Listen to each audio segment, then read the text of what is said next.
This morning, I want to begin by asking you a pretty easy question. Why do we build sandcastles when we go to the beach? Why do we build snowmen, for that matter, knowing that they're going to melt? Or why do we do laundry in a never-ending cycle? Why do I bother cleaning my house while my children still live in it? These are the real questions that keep me up late at night. I fell down a rabbit hole on the internet this past week because I knew that like sand castle and sculpture competitions, they exist. And I knew that, but I was curious, what do they do at the end of these competitions? Right. And so I go looking at, when my kids make sand castles, they don't even last until we leave the beach. Right. They destroy it as part of the game. Right. I make the sand castle equivalent of a stick figure. Right. Like you take a bucket, you fill it with sand, pat, pat, pat, upside down, ta-da, tower. I'll take a twig and stick it in there for a flag. Like that's my sandcastle level. And I like to build moats. That's a lot of fun with my kids, and we'll build those. But then every single one of my sandcastles ends the same way. At some point, a big brother is going to come stomping through and ruin the whole thing. And it always ends with tears and meltdowns. And then my wife makes me go sit in the car. It's just. No, I'm kidding. But there actually are sandcastle competitions, sand sculpting competitions. There's one in Virginia Beach that's called the Neptune Festival, and you can win like an art prize. There's like a cash prize for this. People actually win money, and artists from all over the world fly in to compete with this. First place last year, 2025, came from Russia, which is funny because they don't have any sand in Russia, so they got to come here. I'm kidding. They have sand. But the second place sculptor came from Belarus. And these are world-renowned artists. Look at these sculptures. Can we show those? These are sand sculptures. They're made out of sand. Now that one, it gives a little, we can zoom in on that. That is the back of another sculpture. Can we show them the other side? Those are two sides of the same sculpture. That was the winner last year. There's another competition called the Texas Sand Fest. It's the largest sand sculpting festival in America because it's Texas. So of course it is, But it's insane. It's amazing some of the stuff that they can do with sand. How do you make swirls like that and those patterns? It's incredible. And there's two levels. I learned this because I was just curious. And I learned there's two levels: master and advanced amateurs. The master sculptures take on average 36 hours over 5 days to make these pieces of art. The advanced amateurs, they only take like 18 hours, so they're like barely trying. It's a full-time job, 38 hours in a week, right? Like that's crazy. My 2-year-old daughter and I, when we build, it's about 3 seconds it takes us to build one sandcastle, and then she gets bored and wanders off, right? People will fly in from all over the world, travel thousands of miles, spend hundreds and thousands of dollars, and so many hours on these sculptures. But what happens when the competition's over? This is what I was curious about. And so I looked it up. Did you know this? They bulldoze it. They bring in bulldozers to knock down all these massive, those sculptures are bigger than people for the most part. And they bulldoze it because they can't leave them up. They take up the whole beach, right? Each artist has like their little box that they get to play in. And then if they leave them up, it'll disturb the local wildlife. It'll mess up the baby turtles. So 2 days after the competition's over, they bring in the bulldozers and just knock it all down. Flatten the entire thing, make it sand. Once again, ashes to ashes, dust to dust, sand to sand. And it looks cool, don't get me wrong, but it all just seems so pointless. Have you ever sat and pondered the mysteries of the universe, amazed at the futility of life? Of course you haven't. We're far too busy for that. We don't have time to wonder if something is meaningless because before we could even get our bearings, that moment has come, grabbed our attention for half a second, and then moved on. As if it was never there. Life moves so fast, so many of us have never really had time to figure out whether it's worth living. The motto of the modern world is that it doesn't matter which direction you're going as long as you're sprinting to get there. But there are moments where we wonder if it's all futile and pointless. Like sandcastles and bulldozers, like cleaning a house with small children in it. Every now and then, I will look up from the Lego bin that I have just refilled, and I literally will watch my 4-year-old dump the bin all over again. And it's like, what is the point? or laundry. Does anybody else have a spot designated in their living room on the couch that you can't sit on because that's the needs to be folded pile? Like it's clean, but it's not folded. No, just us. Great. Or maybe it's something more serious. Have you ever had a relationship that you have poured so much into and you have seen so little progress? Or maybe it's your work. You're out there giving 110%, 60 plus hours a week, and you still can't seem to move the needle. Or if you're a student practicing an instrument or a sport and you're putting in the hours and you're working and you're studying, working as hard as you can, but you just don't feel like you're getting any better. Pointless, meaningless. And normally the way life is set up, we move on before we even have a chance to ask the question. But for just a moment today, I want to slow down long enough to ask the question that we never ask. What is the point of life? And why does it feel like life is full of so many meaningless moments? Today, we're getting into a brand new sermon series called Living with the End in Mind. And I know you've never heard me say this before, but I'm really excited about this one. In this season, as we prepare for Easter next month, we're going to spend time in the book of Ecclesiastes. I'm not going to lie to you. If books of the Bible were children, Ecclesiastes is the moody teenager. You know who I'm talking about, right? It's the kid with the hair in their eyes and the black t-shirt and the stud belts and the fingernail polish, and they all look the same because that is the look that says, I am unique. And nobody understands me, Mom. It's okay, I'm allowed to make fun of them. I used to be one of those. But Ecclesiastes can be kind of moody and dark, depressing and heavy. And yet, the reason I'm so excited to get into it is because if you can unlock the mystery, the truth that God has for us in this book, it will literally, and I'm not exaggerating, it will flood your life with meaning and purpose.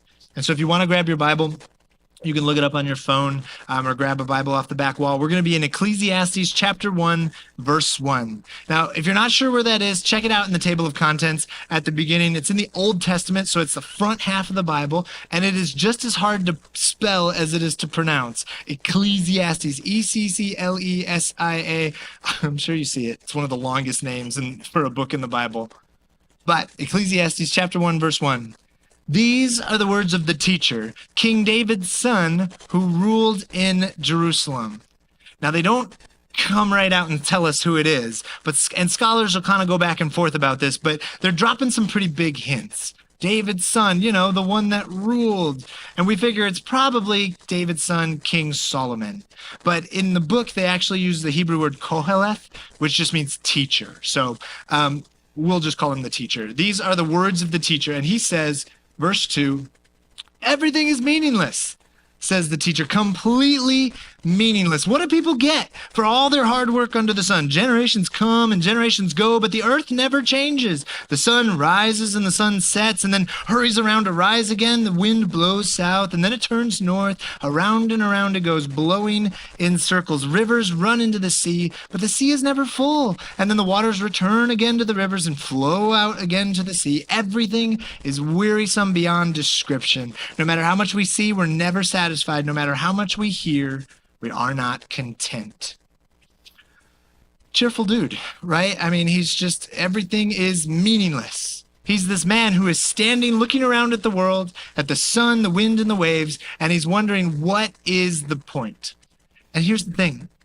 If you don't know, King Solomon is one of the most successful kings in the history of Israel. His dad, King David, was the warrior king who conquered a bunch of armies and enemies and established an incredible peace. But his son Solomon was said to be the wisest king of Israel, and he oversaw a period of immense peace and prosperity. By every metric, this guy was on top. Wisdom, money, land, servants. Solomon lived at the top of the top of the top. Chapter 1, verse 16, it says, I said to myself, look, I am wiser than any of the kings who ruled in Jerusalem before me. I have greater wisdom and knowledge than any of them. Which is kind of arrogant, but at the same time, he's not wrong. He really was. The teacher has a unique vantage point. Most of us in our lives, we only get one thing, right? We can only dream of having it all, but this guy actually did have it all. He says, I've got all the stuff and I'm smarter than everyone else, so I really should be able to figure out the whole meaning of life thing. And so chapter 2, which is where we're going to focus, chapter 2 is where he tries every single thing the world has to offer in order to have a meaningful, fulfilling life.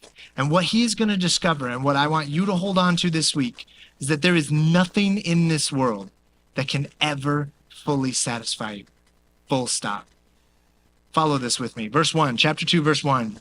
I said to myself, come on, let's try pleasure. Let's look for the good things in life. But I found that this too is meaningless. And so I said, laughter is silly. What good does it do to seek pleasure? So he starts with comedy. He's looking at comedy. And he said, that's not good enough. And when I first read that, I was like, that's crazy. Because I love comedy. I love watching sitcoms or comedians. It always makes me feel better in a busted up world to watch some TV shows. But then I remembered the story of Robin Williams, right? Famous comedian, one of the most famous comedians in the world. And he very famously struggled with depression. I mean, how could he be depressed when he spent so much of his life helping other people have joy? And I started to think about all the other comedians who have spoken out about their struggles. Gary Goldman, Sarah Silverman, Conan O'Brien, Taylor Tomlinson, Wayne Brady, Jim Carrey, Patton Oswalt, Zoltan Kazas, I don't know how to say his name, Mike Birbiglia. In fact, studies have shown that comedians are in the group of people that experience depression 3 to 10 times the rate of the general population. So comedy is not the answer. All right, what else you got? Verse 3, he says, after much thought, I decided to cheer myself with wine, and while seeking wisdom, I clutched at foolishness. In this way, I tried to experience the only happiness most people find during their brief life in this world. This is one of those verses where you're kind of giving side eye to the teacher. You're like, bro, are you okay? The only happiness most people find at the bottom of a bottle. Can we just be honest? That's bleak, right? It's not wrong. That's how a lot of people use those substances, but that is bleak. And he's not done. Verse 6, he keeps going. He says, or verse 4, sorry. I also tried to find meaning by building huge homes for myself, and by planting beautiful vineyards. I made gardens and parks, filling them with all kinds of fruit trees. I built reservoirs to collect the water to irrigate my many flourishing groves. And so I guess it's not all substance abuse. He did build stuff, so that's kind of nice. But then he keeps going. Verse 7.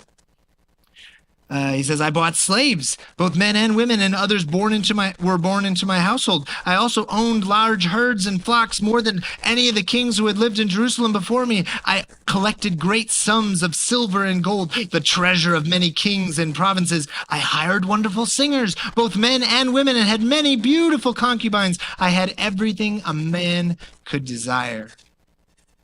Now, I want to be careful a little bit, because the modern world is very different than it was back then. He lists a bunch of stuff that we would consider immoral, right? Like wrong or evil or gross, like slaves and concubines. But back then, they didn't have rules against that. So it's different. But for this time period, it's like a status symbol of wealth. And so to translate that to the modern world, basically what he is saying is, I pay someone to do my laundry. I have every meal catered, right? We always go out to eat. I have somebody else clean my house. Other people take care of my kids. Whatever it is, I've got a guy for that.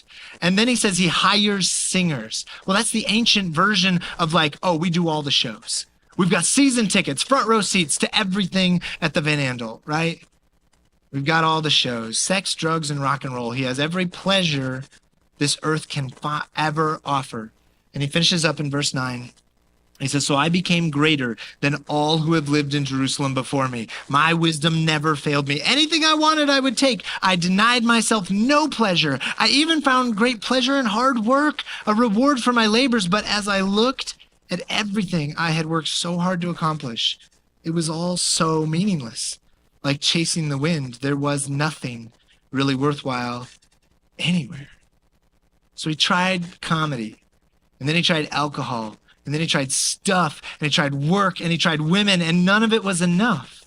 So then he shifts gears. Verse 12, he says, well, so I decided to compare wisdom with foolishness and madness, for who could do this better than I, the king? I thought wisdom is better than foolishness, just as light is better than darkness. So he's like, okay, I've tried having lots of stuff. That wasn't enough.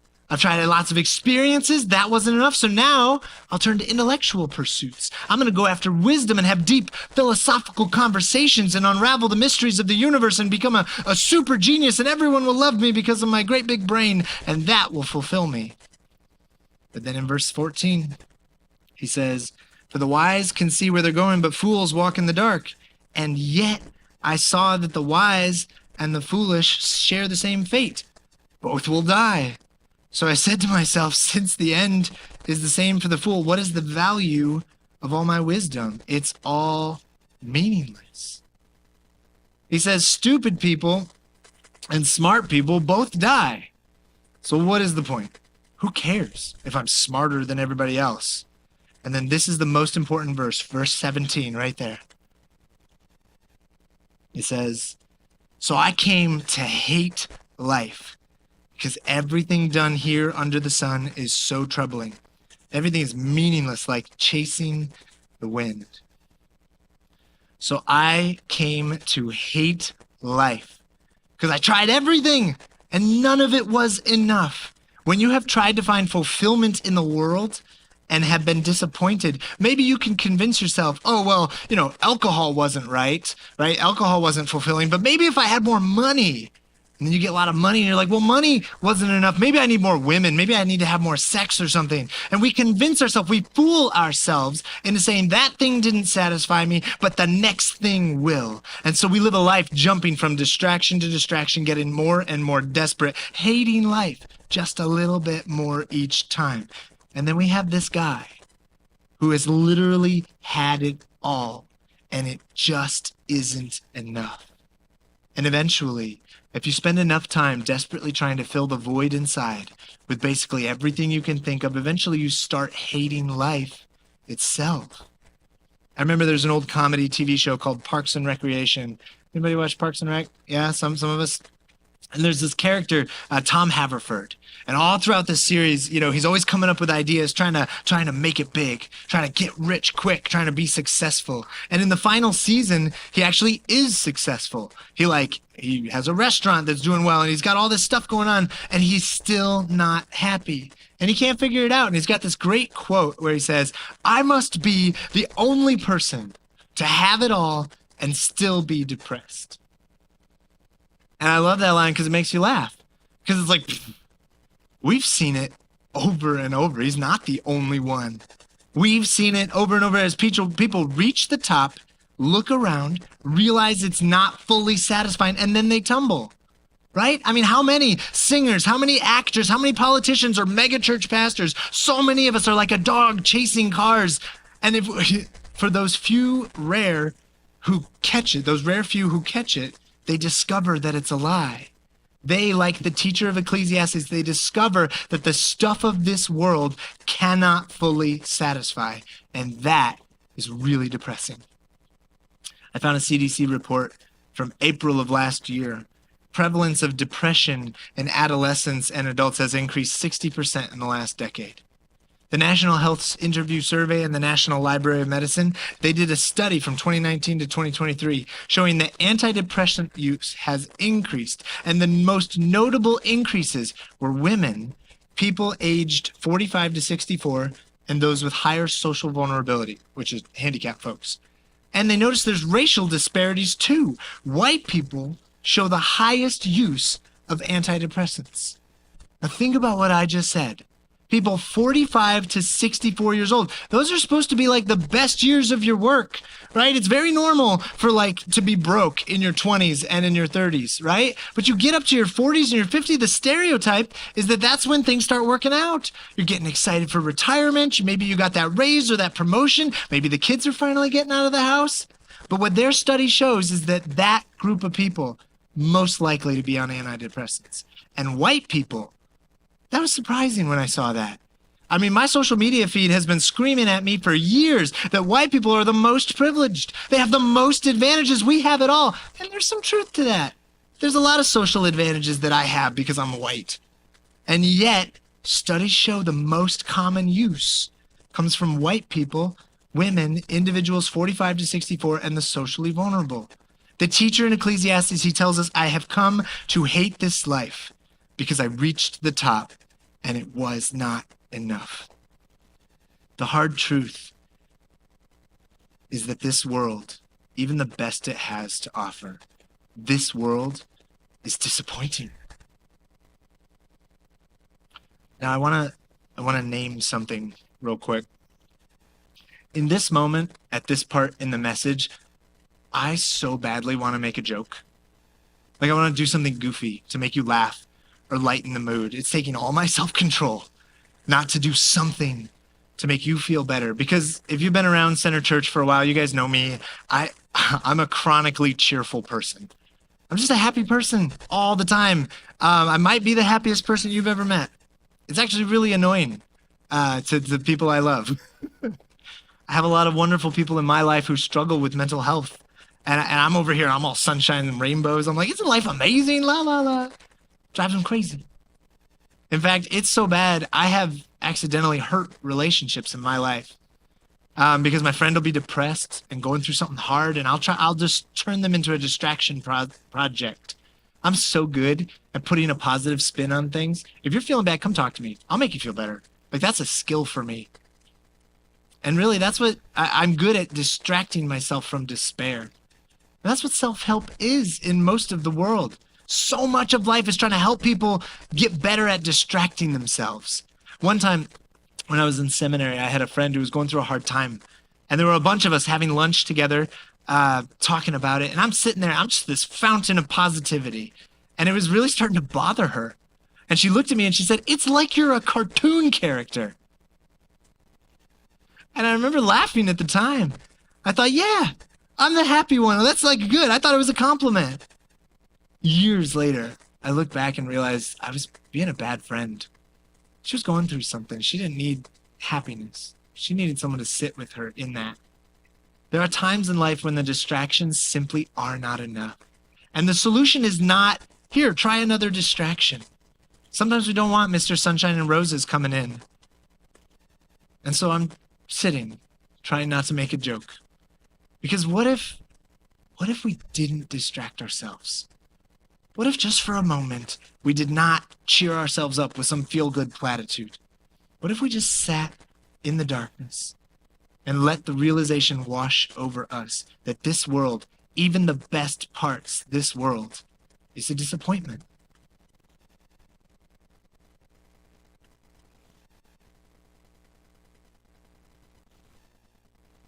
And then we find verse 24. Chapter 2, verse 24 says, "So I decided there's nothing better than to enjoy food and drink and to find satisfaction in your work. And then I realized that these pleasures are from the hand of God." The teacher has this realization that the things that will bring him the most satisfaction are the things that come from the hand of God. God is the true source of true and lasting satisfaction. C.S. Lewis put it like this. He said, "If I find in myself a desire which no experience in this world can satisfy, the most probable explanation is that I was made for another world." The deepest desire of our heart can only be fulfilled by God. Think about the checklist that the teacher tried. He worked hard. He built homes. He planted gardens. He tried comedy, wine, sex, money. And please understand, I'm not trying to criticize that stuff, right? Those things can be part of a wonderful life. I'm not up here to say, oh, the world's terrible. All those things are evil. That's not my point. I'm up here to tell you that that stuff, it will distract you. It will satisfy you for a while, for just a moment, fleeting. But as long as you're trying to put your ultimate hope in anything except God, you will eventually be let down. But if you can let the good things of this world point you to God, you can find lasting fulfillment. The things that bring the most fulfillment come from the hand of God. Comedy is not distraction. It's not fulfillment either. It's a testimony to a God who created our funny bone and whose spirit creates joy. Food and wine, those are not just to satisfy our hungry tummies for a couple of hours. It is to point us to a God who delights in creating our taste buds and gives us creativity to put food together in crazy combination. Sex, even the best sex in the world, doesn't last forever. I'm not going to make a joke. It's not enough to be the ultimate thing, but it can point us to the God who created our bodies. Male and female, he made them to fit together, to express love and physical intimacy. The world is a disappointment unless you use it to point to the hand of God. The good news I have for you today is kind of weird good news, but it's that if you are feeling disappointed, if you are feeling burnt out or frustrated with this world, you are ready for God's truth. The first step to solving a problem is to acknowledge that one exists. Disappointment in this world is necessary. There are so many people who are living that life of steady distraction. They're still chasing. They're still desperately grabbing at every glittery diversion. And I think the reason that anxiety is so high for a lot of people, especially the most privileged, the people who have the most in life, the reason their anxiety is so high is that they know it's not enough. Secretly, they know that it's all for nothing. They know it's all just a distraction, and they can't admit it yet. For most of us, it's only when we hit rock bottom that we ever look up. And so if you're feeling overwhelmed or anxious or depressed, if that's where you are this morning, God has not abandoned you. If anything, he is making your heart ready for the one thing that can actually fulfill you. Disappointment in this world is the seed that sprouts kingdom fulfillment. Another way to say that is this world's a huge bummer. I wrote, this world sucks, but my mom taught me not to use that language. So this world's a huge bummer. That's true. And that would lead us to despair if we thought this world was all we could have. The teacher says, so I came to hate this life because everything done here under the sun is so troubling. But then he realizes down in verse 24, then I realized these pleasures are from the hand of God. The temporary can only satisfy you if it points to the eternal. If you are disappointed with this life, you're halfway there. That's good news. You are ready. Romans 8 is one of my favorite chapters in the Word of God. It puts it like this. Verse 18. And it says, yet what we suffer now is nothing compared to the glory he will reveal to us later. For all creation is waiting eagerly for that future day when God will reveal who his children really are. Against its will, all creation was subjected to God's curse, but with eager hope, the creation looks forward to the day when it will join God's children in glorious freedom from death and decay. Freedom from death and decay. For we all know that creation has been groaning as in the pains of childbirth, right up to the present time. And we believers also groan, even though we have the Holy Spirit within us as a foretaste of future glory. For we long for our bodies to be released from sin and suffering, and we too wait with eager hope when God will give us our full rights as his adopted children. All creation is groaning. When we look at the brokenness in this life and our hearts break, we are witnessing creation groan. When you watch the news and your anxiety spikes, creation is groaning. When there's more wars and more bombs and more people dying, creation is groaning. When your job feels pointless or your marriage feels stuck in a rut, creation is groaning. When you go on that amazing vacation that you thought was going to solve problems and then you get back and the kids go right back to bickering 10 seconds later, creation is groaning. When your coworker or your boss does that one frustrating thing that they always do, predictable as the sunrise, creation is groaning. When you give that one friend another chance and they let you down again, creation is groaning. Or maybe you start dating, you're putting your heart out there. Or maybe you're on the job hunt and you're searching, you keep putting yourself out there again and again, and you're getting shot down and it's not that big a deal, but the rejection really starts to wear on you. Creation is groaning. Every time we are disappointed with this world, we are experiencing the groaning of creation. And in that moment, you have a choice. You could believe that this life is all there is, in which case disappointment leads to despair. We learn to hate this life that keeps letting us down. Or you can embrace the truth of this world, that it was never meant to hold your hope, that it was never gonna be enough. You could choose to put your hope in Jesus and let all the temporary things of this world point to him. When you burst the bubble of distraction in this life, when death is no longer your enemy, then life is no longer your idol. Let me say that again, but I can't take credit from it. I got that from a pastor friend of mine. When death is no longer your enemy, life is no longer your idol. And so to send us out this morning, I have two challenges. First, some of you are still desperately chasing distraction, and you got to turn it off. Turn off the distraction. This week, I want you to ask the question, where am I pretending that some part of my life is more eternal than it actually is? Where are you setting yourself up for disappointment? What app or TV show or shopping habit or distracting habit, what are you using to avoid facing the reality that this world is not enough? A lot of you are familiar, we're in the season of preparing for Easter. We call it Lent. And I want to encourage you, if you find something in your life, if you pray and you talk to God and you found something that you are using just to fill the silence, maybe you need to fast from that thing. And what I mean is take a period of time and give that thing up. If it's sinful, give it up forever, please. But if it's just a distraction, it's not necessarily sinful, but you're using it as a distraction, give it up for a season. Let there be silence in your life.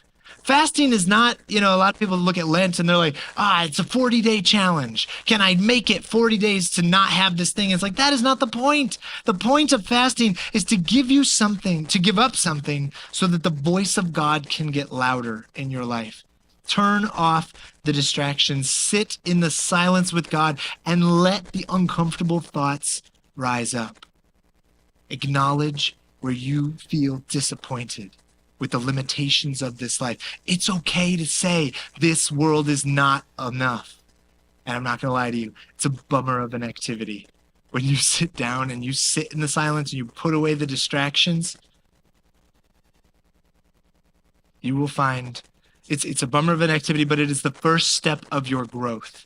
You will find more fulfillment and enjoyment in life if you stop running from the hard things and you face them head on.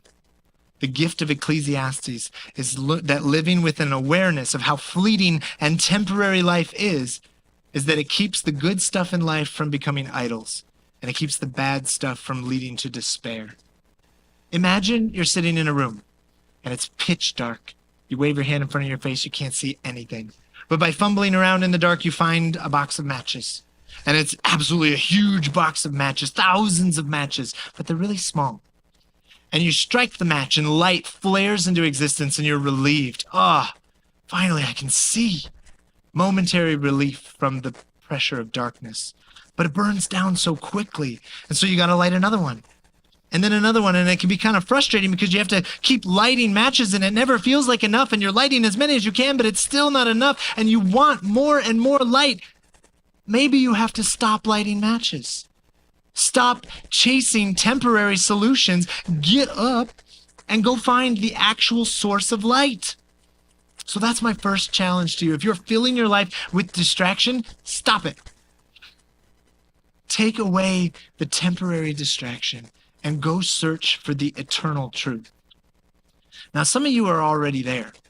One way or another, this life has disappointed you, and the distractions are not enough, and you're feeling the darkness, and it is heavy. Some of you may have even spent so long in the darkness, you're starting to wonder about faith. Like, is this whole Jesus thing just another distraction that's going to end up disappointing me? And maybe maybe you're longing for the days of distraction. The news is a fire hose of information into our face every morning.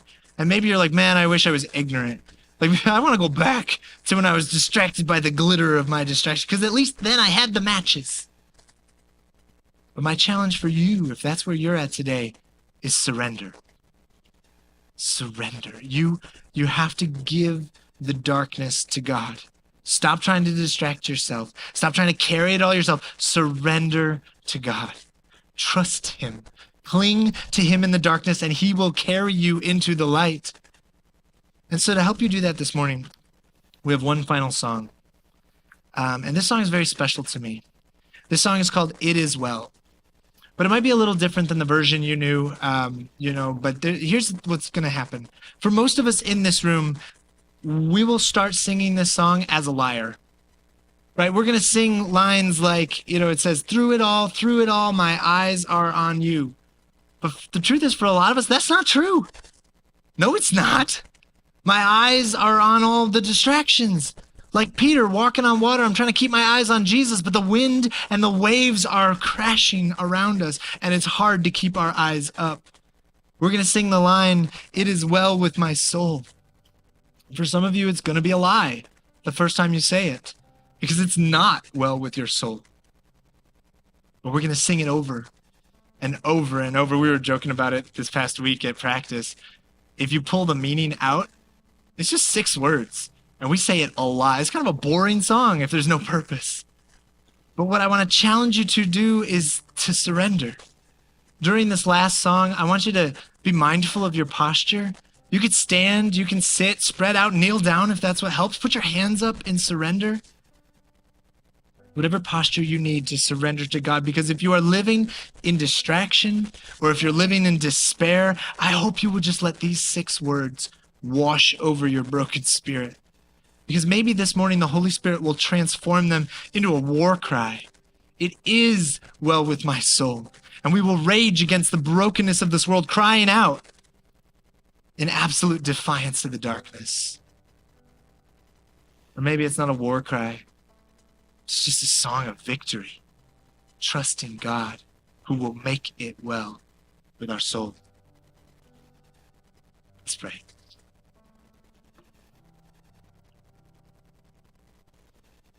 Dear Jesus, thank you for showing us that there is nothing in this world that can satisfy us.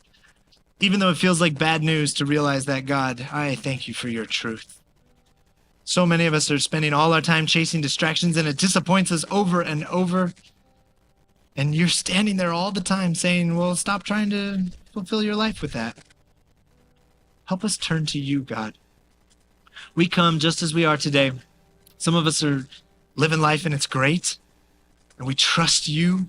And we let all the good things in life point to you. But some of us stumbled in this morning when we barely made it. Because it's not well with our soul. And God, I ask that your Holy Spirit would come into this place and transform our hearts. That would wash over all our broken pieces.